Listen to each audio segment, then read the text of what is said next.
Shalom, saudara-saudara yang dikasihi Tuhan Yesus Kristus. Selamat pagi, damai sejahtera Allah Bapa dan sukacita Roh Kudus menyertai kita semua. Kiranya kasih dan hikmat Tuhan Yesus Kristus memberkati dan menolong kita untuk melakukan tugas dan pekerjaan kita masing-masing di sepanjang hari ini. Nas renungan buat kita hari ini Jumat tanggal 9 Februari 2024 diambil dari Kitab Perjanjian Baru, Kitab Galatia pasal 6 ayat 9 dikatakan demikian. Janganlah kita jemu-jemu berbuat baik, karena apabila sudah datang waktunya, kita akan menuai jika kita tidak menjadi lemah. Demikian firman Tuhan. Tema renungan, senantiasa berbuat baik. Saudara yang dikasihi Tuhan Yesus Kristus, kadangkala kita merasakan percuma berbuat baik bila tidak ada respon mereka yang ditolong. Bahkan bisa saja berkata, menyesal aku berbuat baik. Hal itu bisa terjadi ketika kita menolong atau memberi kepada orang lain tetapi tidak direspon. Akhirnya kita tidak mau lagi memberi kepada mereka. Menurut nas hari ini, jangan merasa rugi, jangan pernah berhenti melakukan kebaikan. Bagi Paulus, cara memperkokoh persekutuan jemaat dalam menghadapi pemecah belah orang Kristen adalah melalui perbuatan baik yang tiada hentinya. Saling menolong adalah cara memperkokoh persaudaraan. Saudara yang terkasih di dalam Yesus Kristus, jika saudara mengabaikan untuk berbuat baik, melayani, bersaksi, beribadah, siapa yang menjamin besok kesempatan yang sama seperti hari ini masih ada? Jika saudara dapat melakukan sesuatu yang baik hari ini untuk Tuhan dan sesama, maka lakukanlah. Setiap perbuatan baik yang saudara lakukan bagi sesama dalam kebutuhannya adalah mujizat bagi orang itu. Saudaraku yang terkasih, mengapa kita perlu berbuat baik? Kita perlu menolong orang lain tanpa melihat waktu, tanpa melihat apakah orang yang kita tolong itu akan membalas perbuatan baik kita atau tidak. Jika dalam bekerja ada saatnya kita malas, istirahat atau sama sekali tidak mau lagi bekerja.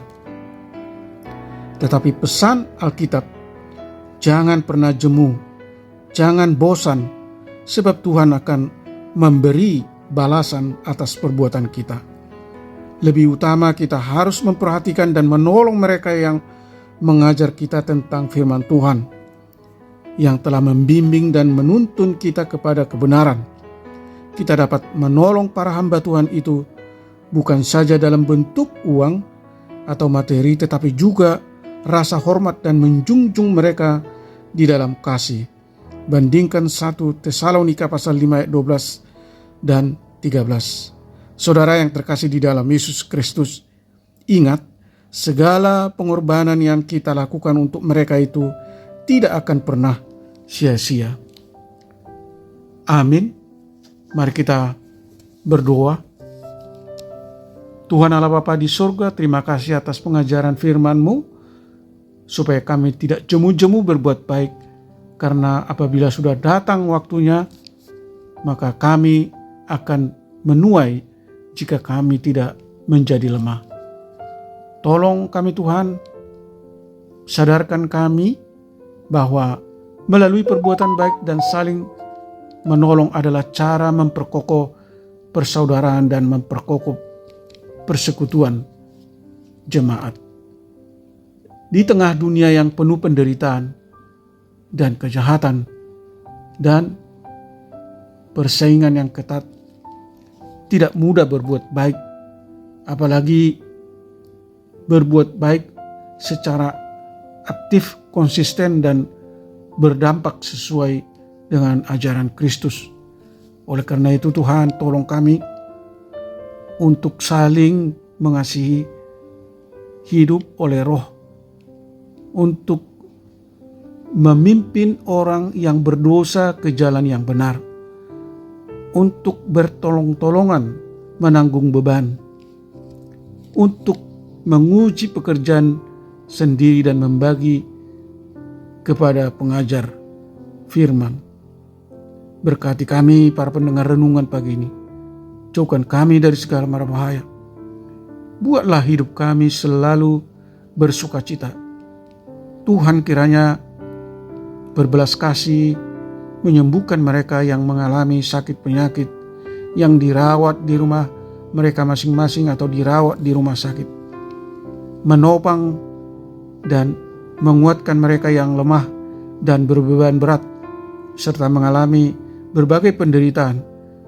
Tuhan menghibur mereka yang berduka dan bersedih dengan kasih Allah yang melimpah. Berkatilah para pemimpin bangsa Indonesia dan semua lembaga-lembaga tinggi negara, TNI, Polri,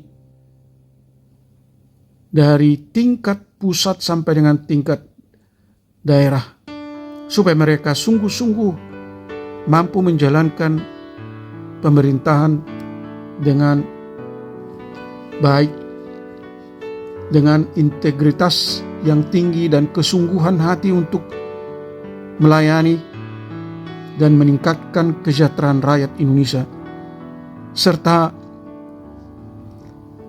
mampu menyelenggarakan pemilu dengan jurdil yang akan diselenggarakan pada tanggal 14 Februari 2024. Terima kasih Tuhan. Kami berdoa dan mengucap syukur di dalam nama anak-Mu Yesus Kristus. Amin. Shalom. Selamat beraktivitas, tetap sehat, sukacita.